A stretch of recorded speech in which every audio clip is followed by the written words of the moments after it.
Shut up and sit down. गर्मी का एक दिन पर निबंध। प्राकृतिक नियम के अनुसार मूल रूप से जीवन संसार में कुछ भी अनावश्यक, बुरा या भयानक नहीं है। प्रकृति का जो चक्र अनादिकाल से चला आ रहा है, वह वास्तव में सभी प्राणियों की सुविधा और असुविधा को प्राकृतिक नियम से ही ध्यान में रखकर चल रहा है। परंतु उसमें तरह तरह की बाधाएं पैदा कर कई बार हम स्वयं और हमारी तथाकथित खोजें ही उन्हें भयानक या मारक बना दिया करती है। ऋतुओं का गति चक्र भी वास्तव में प्रकृति का एक सोचा विचारा नियम और क्रम है।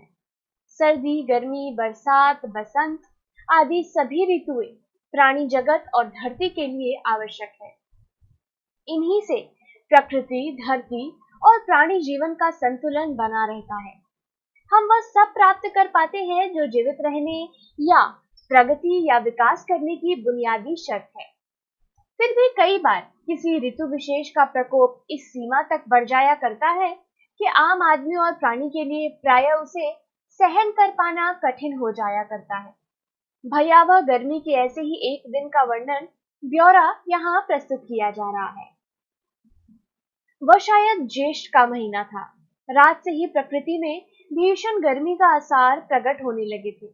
दिन निकलने तक हवा एकदम बंद हो गई थी। कहीं पत्ता तक भी हिलता नजर नहीं आ रहा था। सूर्य निकलने के साथ गर्मी का ताप भी बढ़ने लगा। बार बार कंठ सूखने लगा। पानी पीते पर कुछ देर बाद पता चलता कि पसीना बनकर वह बह गया है और फिर पानी की इच्छा हो रही है। बिजली के पंखों की हवा भी निरंतर गर्म होती जा रही थी। जैसे ही दोपहर का सूर्य सिर पर आया, अचानक बिजली बंद हो गई। तब 2-4 क्षण बाद ही यह महसूस होने लगा कि अब जैसे हमारी सांसों का चलना भी बंद हो जाएगा। हवा के एक झोंके के लिए भी सभी तरसने लगे। लगता था शरीर का अस्तित्व ही पसीना बनकर बहकर खत्म हो जाएगा। पर यह क्या, नल खोला कि नहा ले और घड़ों में पानी भर ले, पर नल ने साफ जवाब दे दिया। बिजली के साथ नलों से पानी आना भी बंद हो गया था। कहावत है, करेला और नीम पढ़ा शायद इसी जैसी स्थिति को कहते हैं। हे राम, अब क्या होगा? आसपास के सभी लोग कमरों में बैठ पाना असंभव हो जाने पर बाहर दीवारों, पेड़ों आदि की छाया में चक्कर काटते एक ही बात कह रहे थे, उफ, कितना गर्म दिन है आज। इस पर पानी, बिजली सभी कुछ बंद। राम, अब क्या होगा? पर घरों कमरों के बाहर भी तो कहीं खड़े हो पाना संभव नहीं था। तपिश के मारे वहां भी बुरा हाल हो रहा था। बेचारे बच्चे रो रो कर बेहाल हो रहे थे। बूढ़े हांफने लगे थे और युवक इधर उधर तड़पने लगे थे।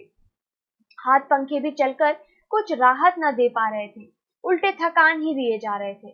हमने देखा आसपास के पेड़ों पर बैठे पक्षी गर्मी और तपिश से झुलसकर धरती पर गिरने लगे थे। जहां तहां बैठे कुत्ते और गाय पशुओं की जीभें बाहर निकल आई थी। लगता था जैसे सभी हफानी रोग का शिकार हो गए हों। हमारा जी तो तन का आखिरी कपड़ा तक उतार फेंकने को करता था, पर सभ्यता का तकाजा। पंखे, कागज, अखबार और कुछ नहीं तो हाथों को ही हिला हिला कर चेष्टा करते कि हवा का एकाध धूला भटका झोंका ही कहीं से आ जाए। पर माँ प्रकृति उस दिन एकदम निष्ठुर बन गई थी। ऐसा भयानक हो उठा था गर्मी का वह एक दिन। व्याकुलता और तड़पन जीवन इन्हीं 2 शब्दों में केंद्रित होकर रह गया था। पता नहीं कैसे दोपहर ढली। बिजली पानी का अभी तक भी कहीं पता नहीं था। लोगों के घरों में भरा रखा पानी अब तक समाप्त हो चुका था। अब कई लोग बूंद बूंद पानी को भी तरसने लगे थे।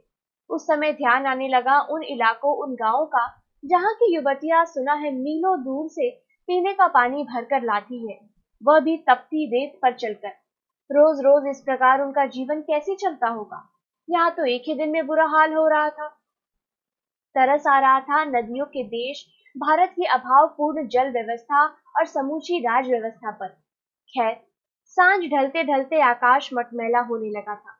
लगा जैसे धरती की सारी मिट्टी रेत ने अनजाने ही ऊपर उठकर सारे आकाश को इसी भीषण गर्मी का दंड देने के लिए घेर लिया है। कुछ देर बाद लू जैसे तपते झोंके उठने लगे। पास के वृक्षों के सुस्त पड़े पत्ते हिलने लगे और फिर देखते ही देखते धूल गुबार भरी आंधी ने चारों ओर के वातावरण को घेर लिया। पहले गर्मी का ताप, अब गर्म हवा और धूल का कष्ट। आंखें मीचने लगी, हाथ उन्हें मलने लगे, हवा रेत से शरीर भुरभुरा होने लगा। उफ, यह सब आज क्या हो रहा है? प्रकृति का रहस्य कुछ भी तो समझ नहीं आ रहा था। तभी हवा एक ठंडा और गीला झोंका आया और एक साथ तर-तर बूंदें धरती पर गिरने लगी। बेमौसम ही सही, इस बरसात ने सारी सृष्टि को राहत दी होगी। मैं कूदकर खुले में आकर भीगने लगा और भी स्त्री पुरुष कपड़ों समेत घरों से निकल भीगने का आनंद लेते भीषण गर्मी की झुलस मिटाने लगे। रात को गर्मी वर्षा का दृश्य उपस्थित करते हुए दूरदर्शन ने मौसम विशेषज्ञों के मत से बताया, आज का दिन इस मौसम का तो सबसे भयानक गर्मी का दिन था ही। पिछले 60 वर्षों के बाद इतनी भीषण गर्मी पड़ी है।